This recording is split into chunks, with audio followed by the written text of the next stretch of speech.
Nagpaliwanag si AGA Party List Representative Nicanor Briones matapos makunang nanonood ng sabong habang nasa Kongreso.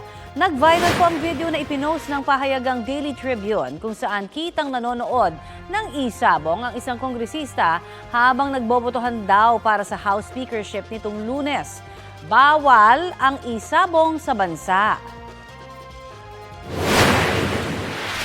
Meron lang nag-message sa akin yung pamangkin ko na gustong mag-invite ng traditional na sabong na gusto ako'y lumaban. Hindi naman ako interesado, hindi naman ako nagsasabong.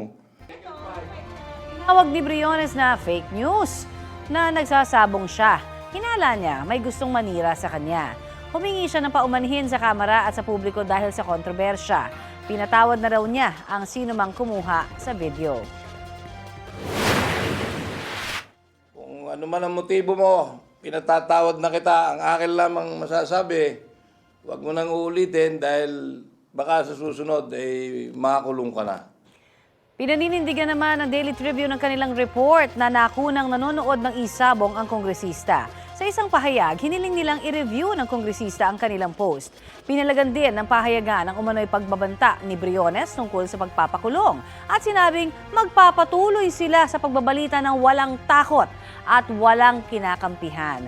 Sinusubukan ng GMA Integrated News na kunan ng komento si Briones kaugnay sa pahayag ng Daily Tribune.